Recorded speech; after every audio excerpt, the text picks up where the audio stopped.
desde las ondas del mar, que son besos a su orilla. Una mujer de Aguadilla vino a New York a cantar, pero no solo a llorar, un largo llanto y morir, de ese llanto yo nací. Como en la lluvia una fiera y vivo en la larga espera de cobrar lo que perdí.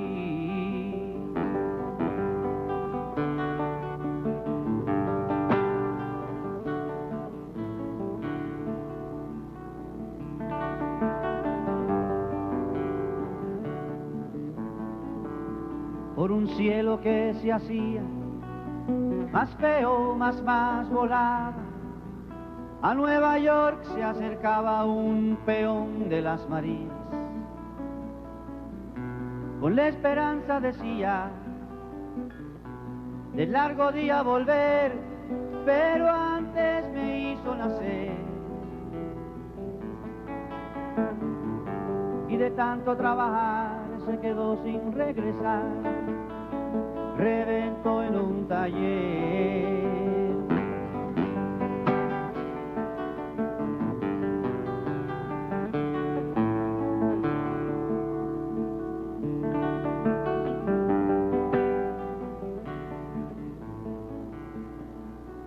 De una lágrima soy hijo, y soy hijo del sudor, y fue mi abuelo el amor único en mi regocijo. Del recuerdo siempre fijo, en aquel cristal del llanto, como quimera en el canto de un Puerto Rico de ensueño. Y yo soy puertorriqueño sin nada, pero sin quebranto.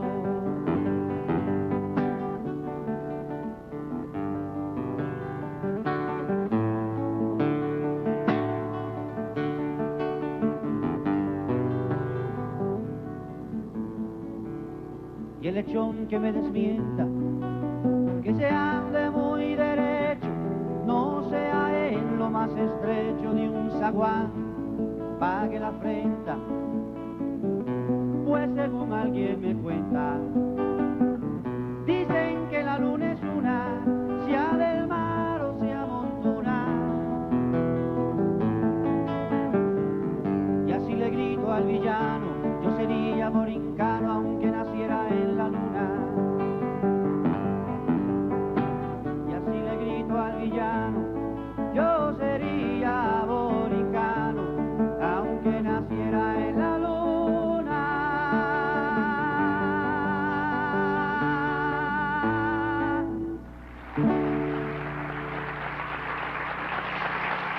Welcome once again to the Radical Imagination. I'm your host, Jim Vrettos. I'm a sociologist who's taught at John Jay College of Criminal Justice and Yeshiva University here in New York.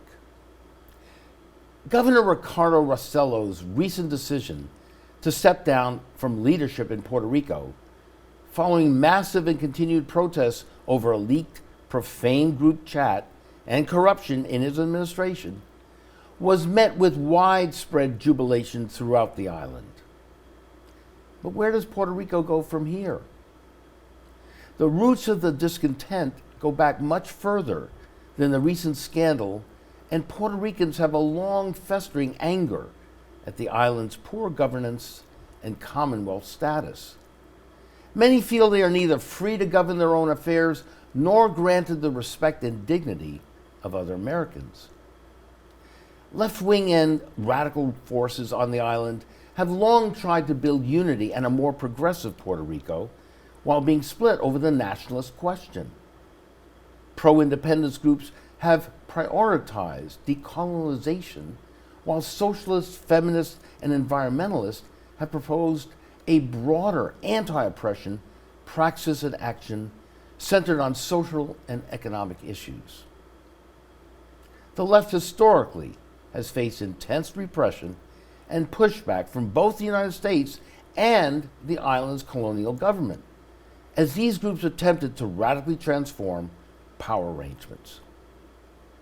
But today, a new wave of leftist organizing is emerging, one free from traditional Marxist or nationalist dogmas.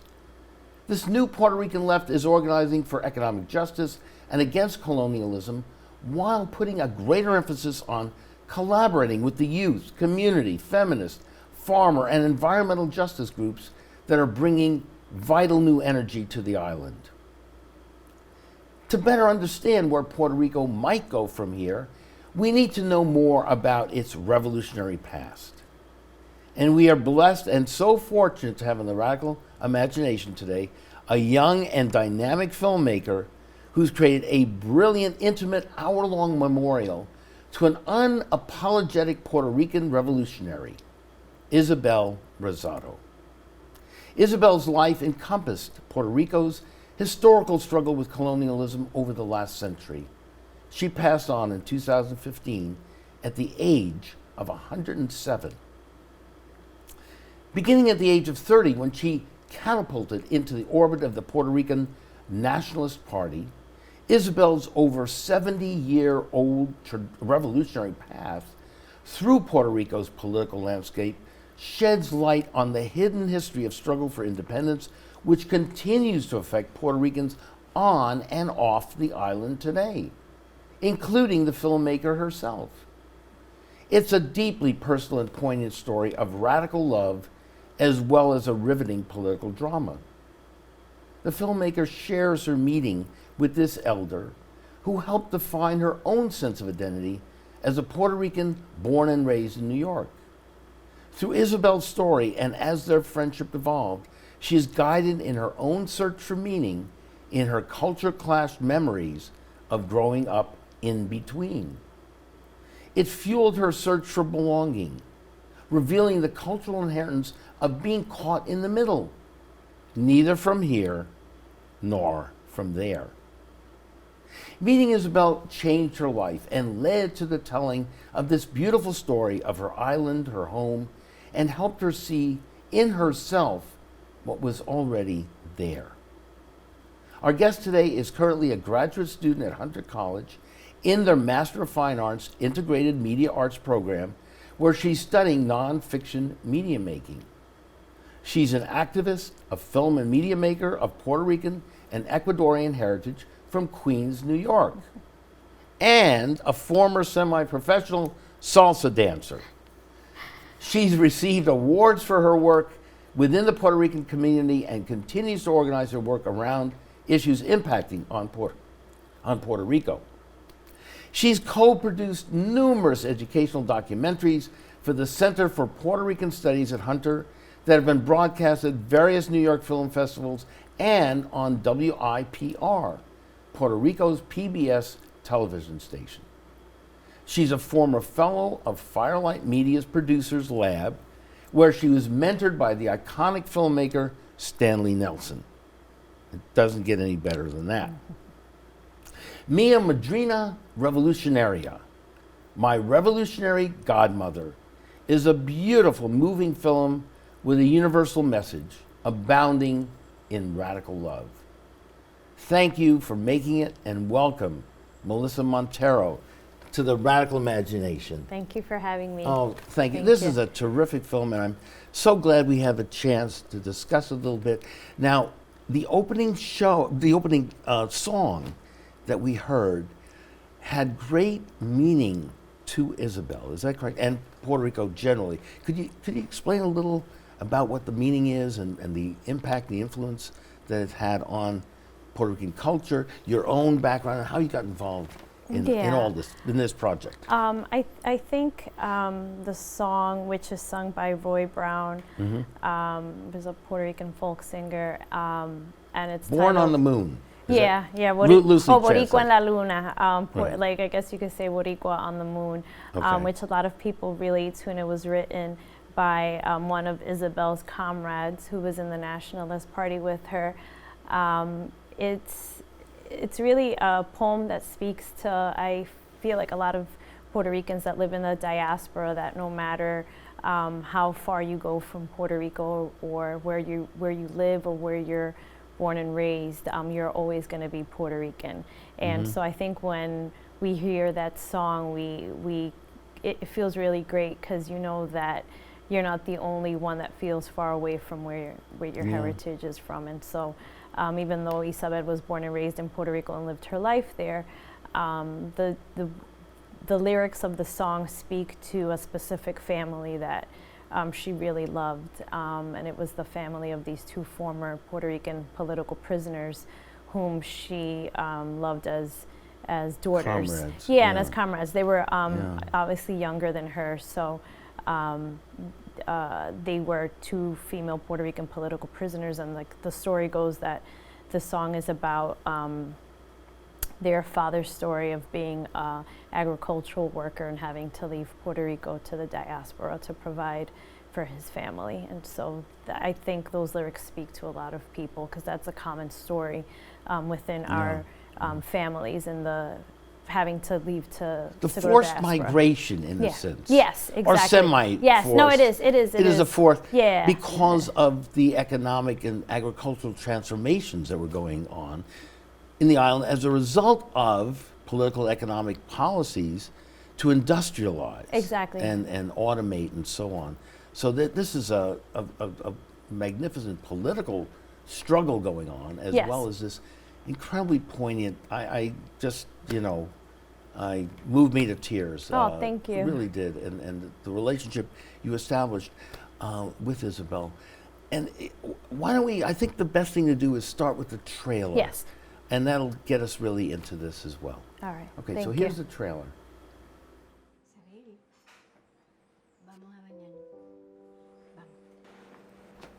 No one would ever think that this viejita in a nursing home was one of the most famous revolutionaries in Puerto Rico. I look at her today, and it's hard to imagine that she spent over 10 years in prison.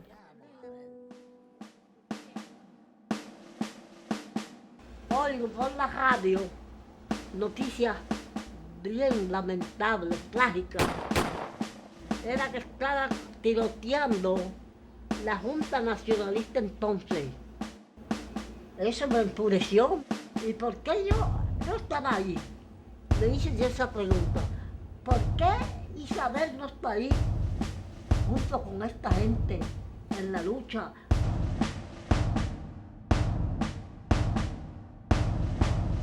La arrestan porque piensan que ella estaba organizando en las actividades de la revolución. ¿Recibiste mi camiseta? Sí. Sí. Isabel and I met over 10 years ago. She was 97 and I was 23. I was a young Puerto Rican activist born and raised in New York, trying to find my place in the world. But little did I know that my encounters with Isabel would fuel my own search for meaning and my memories of growing up in between, and would awaken in me a deeper sense for belonging. ¡Mua! Gracias por el beso. Está bueno. Sí, yo te quiero mucho. Y yo también. ¡Mua! Yo también. Doña Isabelita en lucha, que en cada calle se escucha, y ambos son la dignidad, haciendo la libertad. Yo pienso que el amor a la patria y el deseo de verla libre la hace seguir.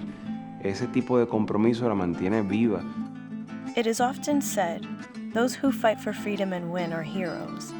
Those who fight for freedom and lose are terrorists. For me, Isabel was like my revolutionary Madrina. Wow. She's 106. Yeah. In that last scene? And she died at 107. Yeah. I mean, the fire, the spirit, the love in her, the warmth, and the attachment, the friendship that you built with her. Built Yeah. with her, yeah. Yeah. I met her.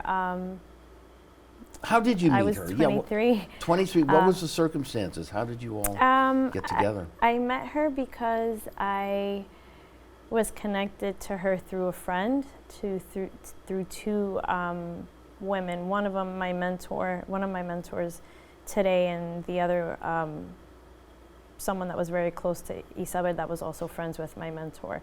And you knew of her. I knew of her, but I only knew somewhat because I knew the history of the Right. Nationalist Party, and and I knew of some people in the party and some of the more known famous people. Not that she wasn't, but were your own parents politically active? No, no, they weren't at all. My family was on my Puerto Rican side is in support of the Commonwealth, so our politics differed a lot of the time. We'll explain that a little more because it gets a little complicated. Yeah, it does get complicated. And so on that, and how about the Ecuadorian side? Does that play in on the Ecuadorian side? My father is more on the left. When he was younger, as he got older, not so much, but sometimes it comes out. He's definitely in general on the left. But not, I don't think as far as maybe like an activist or something like that. But something drew you. I mean, you weren't a full-blown activist yourself at that time. But no, I wasn't. What drew me to her, and not just to her, just in general, I was always we were raised in my family spending a lot of time in Puerto Rico. So we had lived there when I was a child for a few years, and then we came back when I was 5 years old. And then from 6 and on, my mom would send myself and my siblings to Puerto Rico with my grandparents every single summer. And we got to spend a lot of time there, especially in our formative years. And it helped instill this like identity in us. And we would spend all summer, come back and do the same thing year after year. And I remember in a way kind of comparing Puerto Rico to Ecuador, like I was trying to compare apples to, I thought they were apples to apples, but it was like really apple to a peach or something like that. Culture exactly, very different. Histories and so on. Yeah, political histories, you know. And so my father would talk politics and I would ask him questions and sort of ask my mom, but she really didn't have the answers for me because she didn't really know too much of Puerto Rican history outside of what they tell you in the books and stuff like that. So I remember I would ask my grandfather, who I know would always... On the Puerto Rican side? Yeah, because that's who we would, those are the grandparents we were raised with. Exactly. That's the side of the family we were really raised with. And in his memory. Yeah, and so I would see him having certain reactions to certain people on TV. Right. And I'm like, why, you know, I was just always like, well, why does he react this way for this person or that person? And then when I would ask more questions like, well, why is, you know, Ecuador an independent country and Puerto Rico a part of the U.S.? Like, why do they have that relationship? Why isn't it an independent country? And I remember I used to ask my mom, I would talk about Puerto Rico as a separate country, and then she would say it's not a separate country because it's part of the United States. And what did your grandfather say to you to all these questions? Well, when I would ask these questions, he kind of, I don't think he understood where I was coming from, and he would just, one time he told me, I don't want a nationalist in my home. And I'm like, I don't know what he's talking about. I'm just trying to ask. You know, I didn't really know what that term was. And I think he thought I was trying to get somewhere, and I wasn't. You were just being inquiring. Yeah, I was like in high school, and I was asking these questions, and I was really into history, and I was taking a lot of contemporary history classes in high school. Did you hear about her in these classes? No, I didn't hear about her. So then when I was a college student and I started to meet some people that were activists in college, that's when I was connected to my mentor, and then she knew that I had an interest in this history, you know, the political party that Isabel belonged to and their leader, and I would just read up on it a lot. And she one day mentioned her name to me, and she said, I think you should meet her, Isabel, she's still alive, she's really old. And then when I found out how old she was, I was like, oh my God, I have to get to Puerto Rico and I have to meet her. And I was able to arrange that, and I remember I went with a friend of mine from college. We were recently graduated, and I didn't even know about doing a film. I just knew. That hadn't crossed your mind. It didn't. At all. I was just like, I want to interview her. I want to meet her, and I want to interview her, because what if she dies next year and we don't have this interview on her, and nobody knows who she is? Even though some people knew. We also didn't have the internet like that. We had it, but it wasn't like, you didn't find as much information as you find today on it. But it sounds like you were looking for a a stronger. I was looking for a sense of my Puerto Rican identity. Right. But I didn't know that so much then. Until you actually met her. Yeah. Bouncing off. And then that's really, I met her at a time where I was getting involved as an activist, and I was meeting all of these amazing leaders here in the Puerto Rican diaspora in New York. And then being connected with Isabel was a turning point. And then I would just go out for all her birthdays. I got she to meet had more that people. impact on you, such an impact on you. Yes. We're going to play in a couple minutes too, I guess the clip where you have this meeting with her and some of the things you talk about. Yeah. And look at your smile here. You're such incredible memories, huh? Yeah. I mean, she used to send me letters in the mail when people used to write to each other in a postcard. By the way, that used to happen. Yes. Yes, exactly, and I still have them. Good, keep them because you're probably going to get letters from anybody else. But anyway, we don't do that anymore. But, exactly. But let's see if we have that clip ready. Okay. This is the meeting with you and Isabel. Yes. Yeah. Okay. We were at her home. At the nursing home. At the nursing home. Exactly. Yes. Yeah. Ay, sabes cuánto demás, y tú te tienes que recordarle más cosas. Está bien, no se Tantas preocupe. cositas que yo he ido, entonces me olvida. Pues, está bien. Yo soy de otro nombre.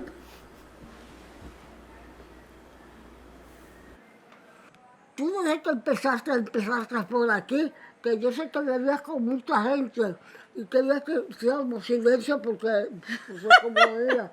Sí. Porque te estaba entrevistando. Tú, a ti. Sí. ¿A usted? ¿A ti? Que yo te esté... Sí, ¿tú a sabes? usted. Sí. Pero deja ver.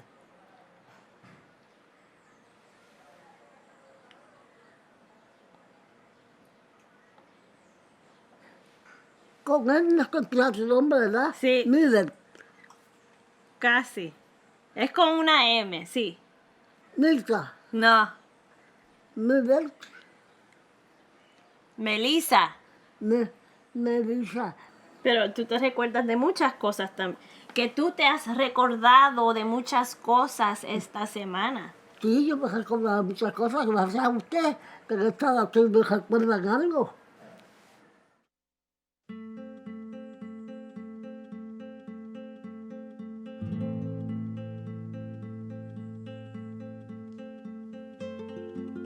Nací en el barrio Chupacayo de Ceiba el 5 de noviembre de 1907. Éramos 8 hermanos. Papá trabajaba en una finquita como de 10 cuerdas de terreno. A veces se iba en la zafra a cortar caña.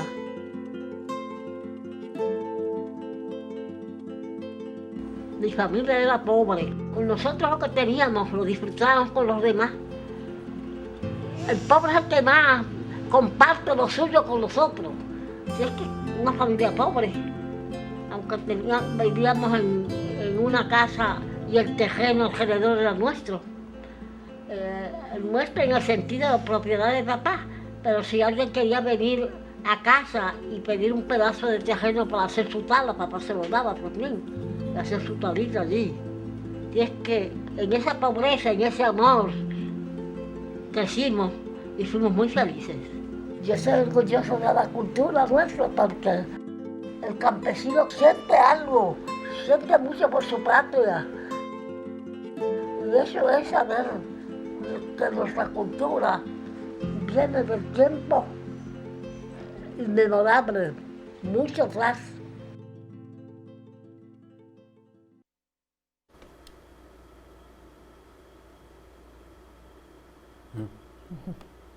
Those that are poor share the most. Yeah. What are you feeling watching this? That I miss her. Yeah. But I think I miss her, and I never Yeah. fully met her. Yeah, she's that so sort of great. She's person. great, and she could, I feel, relate to a lot of people, even at her age, young people as well. I think that's why a lot of people gravitated to her.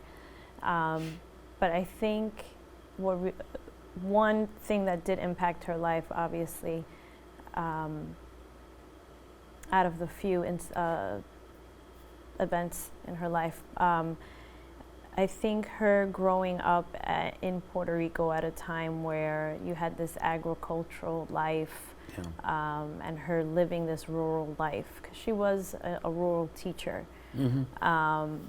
That was her profession. She taught school. Yeah, she was a rural teacher and then became a social worker. Social worker too? Yeah. Okay. So, but that really had a great within the impact. community, though, right? Yeah, So where she and she went to the university as well.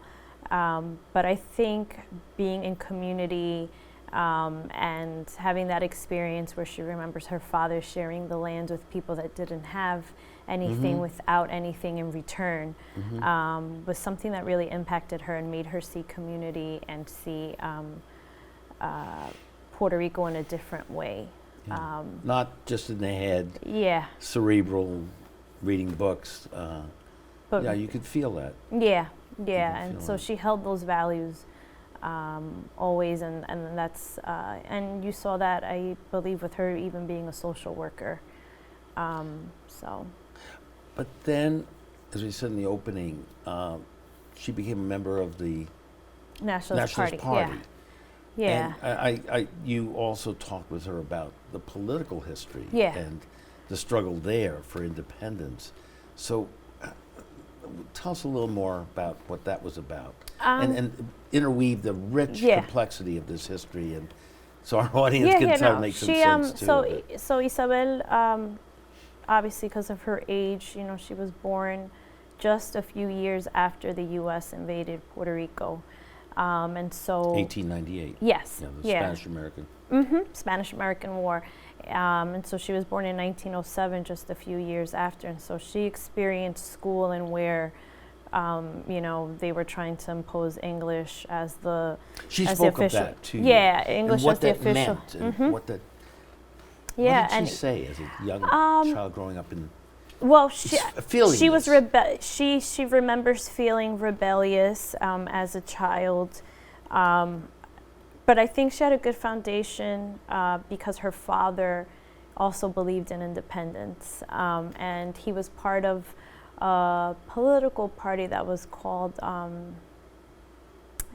I think they used to call it the Union Party, but what was really I find uncommon in that party is that you had there was like a division within the party. You had people that wanted to be politically connected to Puerto Rico and as a part of, connected to the United States, a part of the United States, and then you had people that wanted to break away and be independent. So and even in those early years, early parties, you had that.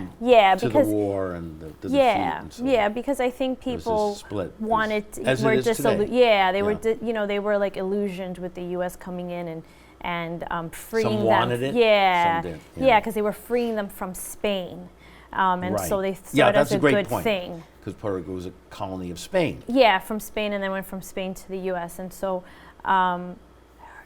So with Isabel, she kind of already had this bit of a foundation of having an education. Her father believed in her going to school, her parents, I want to say. And so when she went to the University of Puerto Rico, she went, I believe, for a few more courses. She was 30 years old, not married, and didn't have children. And so she was at the University of Puerto Rico. And that's a very interesting point. Not to I remember, but did she ever marry? Because it wasn't brought up. Okay. No. It's not in this cut. It's something we have to fit in, but we did speak to her about it, which was always kind of a little hard to talk to her about it. Really? Because she was really always brief about it. Like, she didn't care to talk about that subject. Okay. But she did. And you respected it. Okay. Yeah, and we did speak about it. She just said to us, if she had some secrets that she never told us, then it died with her. But she was very clear that she just didn't want to marry. She said that she was married to her country. Married to the revolution. Yeah, she said, I'm married to my country, and this is what I wanted to be dedicated to. But she did raise her great-nephew, who's in the film. Who's in the yeah, film. so she raised him, and she raised this other woman who ended up becoming a nun and lived out in New Mexico and passed away over there. So she raised two people. But again, politically, she never questioned her belief in the nationalist cause. Yeah, no, she never throughout her life. Never questioned Exactly, it. She never questioned the leadership. I used to try to get these questions, and she, I think, never wavered. Never wavered. Even if she disagreed about something, I don't think she would have told me. But I was trying to get some stuff like, just asking her about women's roles and positions. But to her, there was never. That's interesting. So. Yeah. What, did she identify herself as a Marxist of some sort, or did that come into her language, vocabulary? I think there are some nationalists that do identify with being Marxist. I know one, and there are several, because I feel like after that nationalist party, a lot of people kind of transitioned into the Puerto Rican Socialist Party, and the person that actually wrote the song that was a poem, he was the president of the Puerto Rican Socialist Party in Puerto Rico. So the Nationalist Party starts what year now? They started in 1922, I believe. 22, okay. But I feel that some... She joins it when? She joins it in 1937. Because so she's at the university and the Ponce massacre happens. Tell us about that. Yeah. Yes, and we'll do a clip on this in a couple minutes too. So the Ponce massacre was on March 21st, 1937, and so the nationalists have this march in Ponce because they wanted to commemorate the abolition of slavery in Puerto Rico, and they also at the same time were marching because the leadership of the Nationalist Party was arrested. Peaceful march. Yeah, peaceful march. And so you have, I think, about 8 to 10 leaders, and it includes Don Pedro Albizu Campos.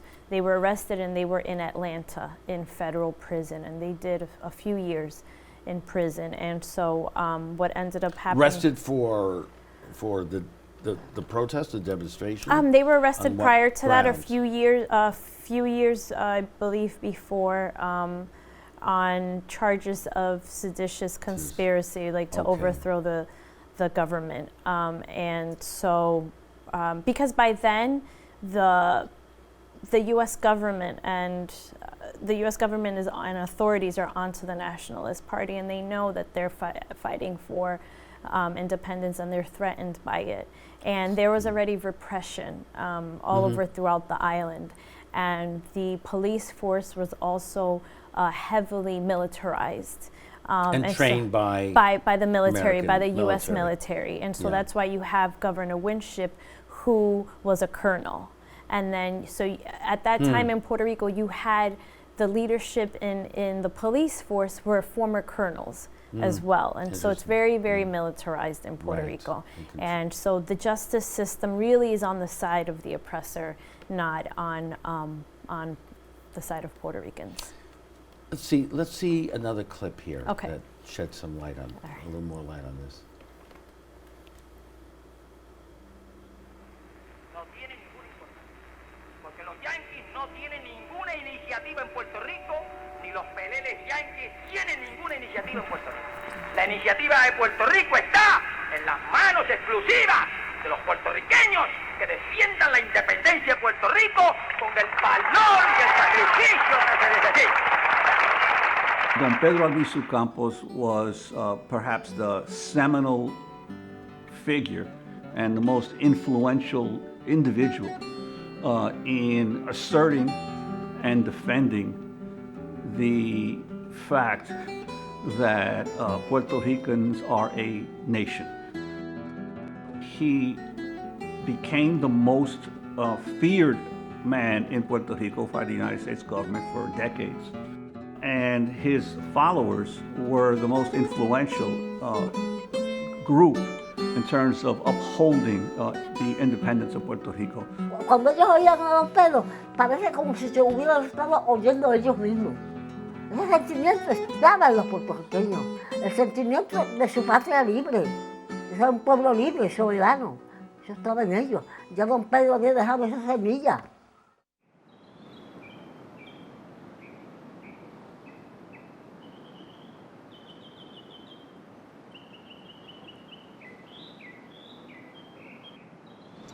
Oye boricua, yo te canto esta canción. Viva la patria, viva la revolución.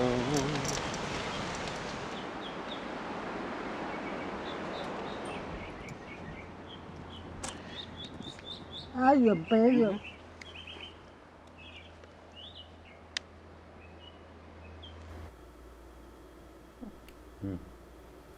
Wow. So this is the leader that was so powerful and was met with great resistance. Yes. Take us a little further into the political interactions that were going on, 30s, 40s, 50s. Okay. With the United States. So after the Ponce massacre, Isabel is still active on the island, and there's a law that passes that's called the gag law. And so the gag law, which really is a different version of, what was it called? Something, the Smith Act here in the U.S. Okay. Against treason. Yeah, it was to scare the communists in the U.S. and things like that. And so they formed McCarthy era. Yeah, so they formed. I completely forgot the name of that law, okay. But they formed their own version for Puerto Rico. So here in the U.S., you know, to apply to Puerto Ricans, which is basically you cannot speak about independence, you cannot meet. You cannot sympathize. You cannot wave write the Puerto about it. Write about it. Yeah, exactly. Preach. Exactly, and you can't wave the Puerto Rican flag. And so it became really. Yeah, you couldn't even wave the flag. Yeah, it became illegal to wave.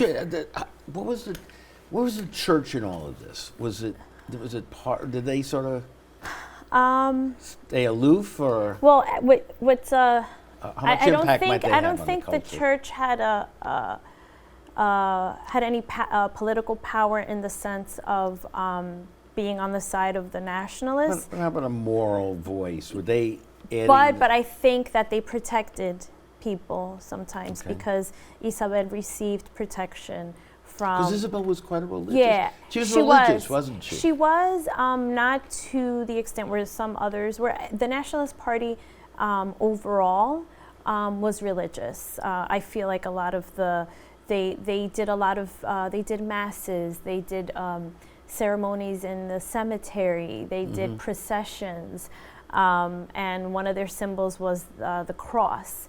And so actually in 51, when she needed a job because they took her teaching and her social work, her Department of Education license away, she was hired by a Catholic priest to teach in a Catholic school. Right, and then you were saying she raised, I'm sorry, you said before she raised a nun? She raised someone who became a nun, yeah. So that was part of, I mean, I'm just thinking as you're talking about this, the connection between, the black church and the civil rights movement. There's some parallels somewhat. There is. In this country. Yeah, they were very, I want to say, I don't want to say all, because I know some that were in the party that are actually more Marxist in their beliefs, but the Nationalist Party did have these Christian beliefs that people do question as well. And if you hear any of Don Pedro's speeches, he does mention, and some of his writings, he does mention God and things like that. And he was a Catholic man, and he does say that. Very fiery speaker. Yeah, he does say that. But sometimes people question, well, they were Catholic or Christian, but they believed in armed struggle. Because the church did play a role in other Latin American, South American countries too. Right, and liberation theology and things like that. Curious as to what well, it is. like I said, Isabel had the relationship with the priest in her town, and he protected her, and he got her the job, and he didn't tell anyone who she was while she was working there, and so you have that type of support, and even up to when Isabel turned 100 years old, they celebrated in a church in her town, and the priest in her local town loved her, and it was a Catholic mass. I understand. So you Makes have sense. like this relationship with the church. The Nationalist Party is the strongest opposition party, or not within the island, and also back again, then we're talking 30s, 40s, 50s, and so Yeah. up till. And again, all right, so Puerto Rico is a commonwealth. All right, so explain for the audience, you're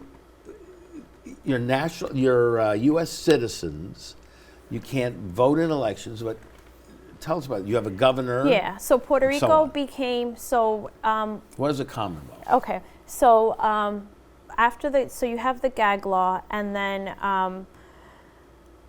what happened after that was this referendum and the forming of a constitution for Puerto Rico, right? And so this constitution comes out, and basically the U.S. changes most of it.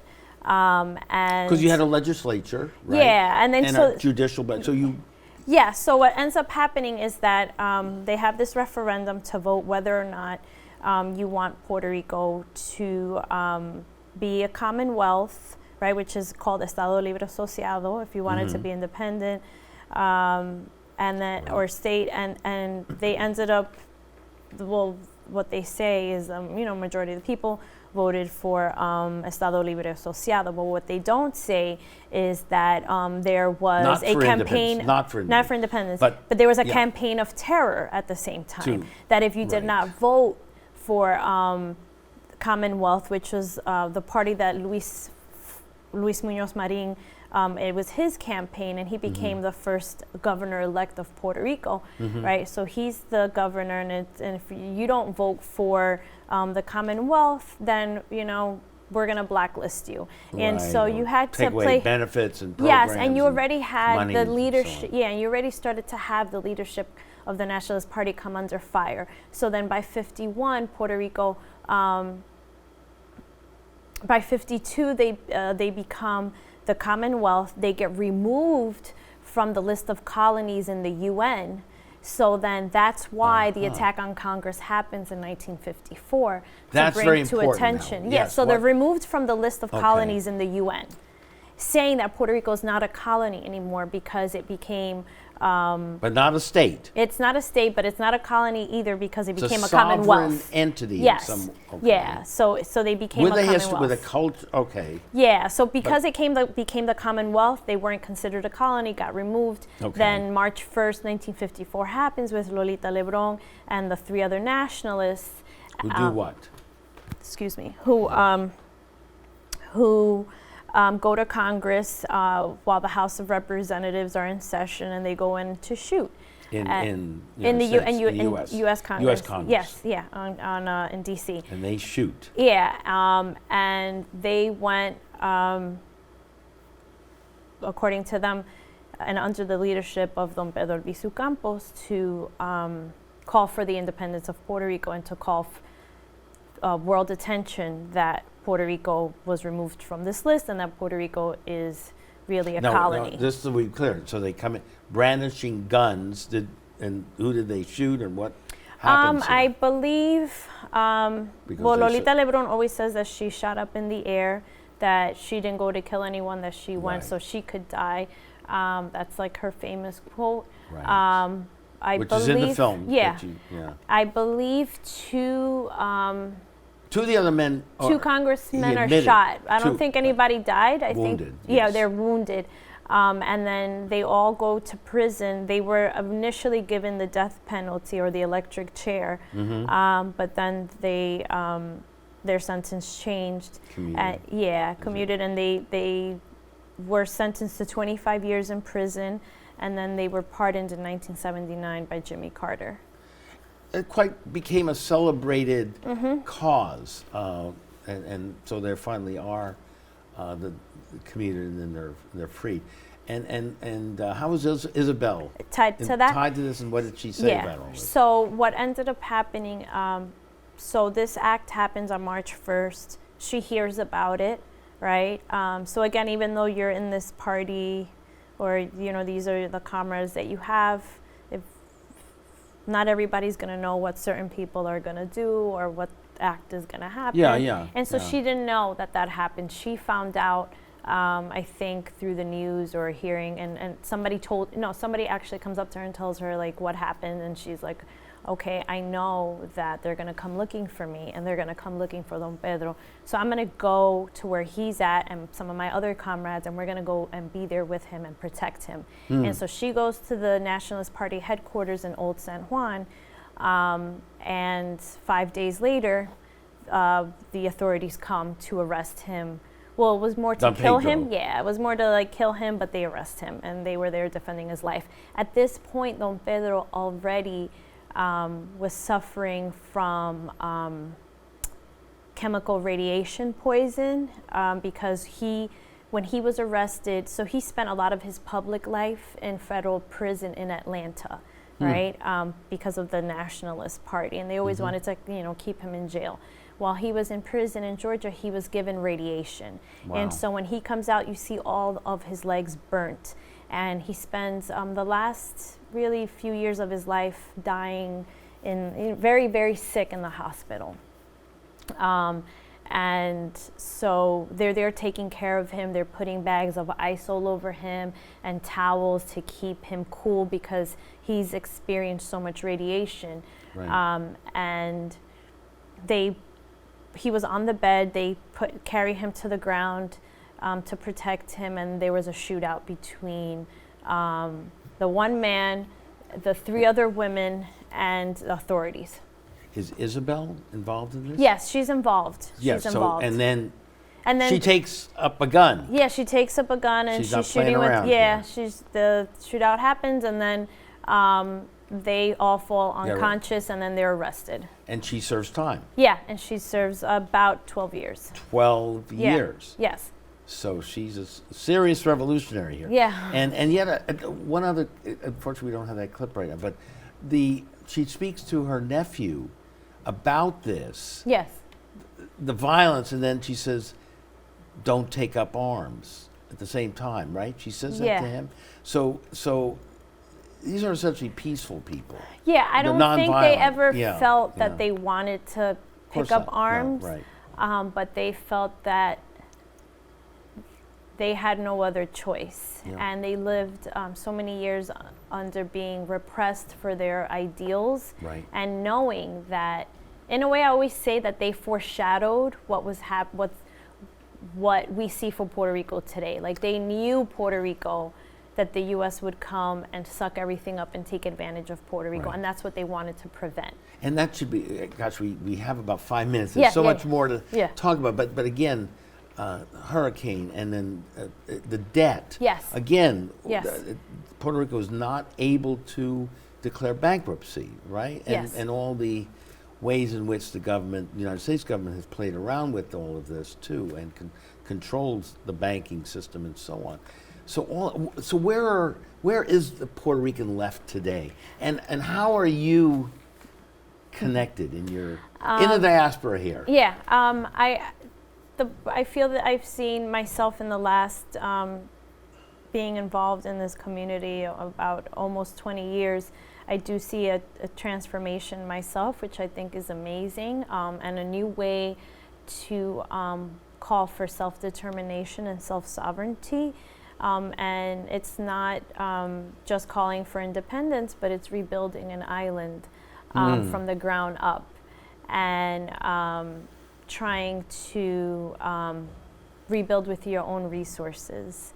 Self-sufficiency. Yes. And so you have projects at least independent in that way. Exactly. As Isabel and her family. Yes. At the beginning. Yeah, and it kind of takes you back, to using the land and farming and even turning to solar energy. And so you have all of these different and innovative ways. A lot of different grassroots organizations are forming.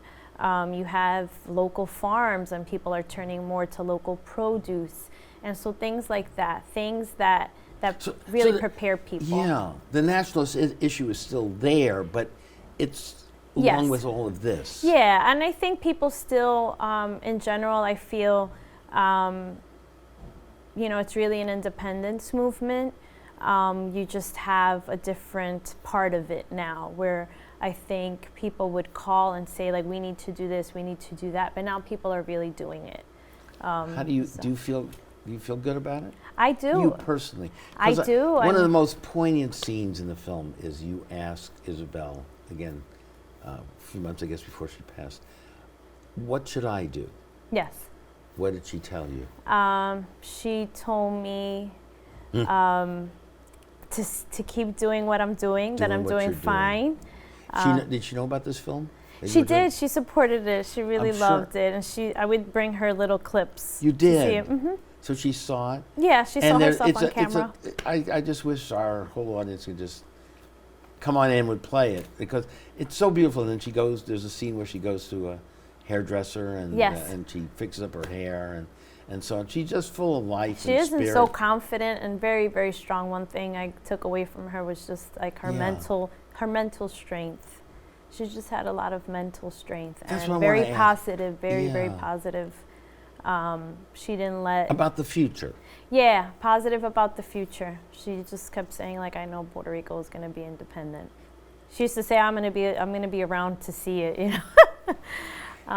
But yeah, and definitely an inspirational figure, and I'm hoping to, come up with. Gotta get out. This has got to get out. This film, and I hope we helping in the process of getting this to be more known. And if anybody wants to provide me with a grant or send over any information. How do we reach you again?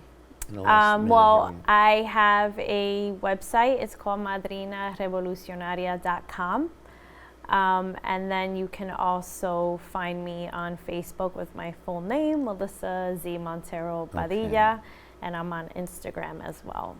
And I know that Stanley Nelson is fully supportive of this, and Felipe Luciano is as we know. Yes. We did a show with them last week, and we got off the air and said, wow, we've got to contact you. And thank you so very, very much. No, thank you for having me. Really, on such short notice, and I'm just so moved by this. And I've also told you to check out another documentary. We've had Nana that we've also had on the show, and that's a whole other story about a Holocaust survivor grandmother. But listen, this is beautiful. I'm deeply moved by it, and I'm so glad to meet you, and I just wish the best and of all success and good for this film. It needs to be out there. Thank you very, very much. Thank you for the support. Thank you for having me. My pleasure, my honor. Thank you. So again, thank you so much. And thank you all for watching The Radical Imagination this week. We'll see you again next week. This is Jim Vrettos. Have a good week. Take care. And we'll go out with Bobby Sanabria, reimagining West Side Story.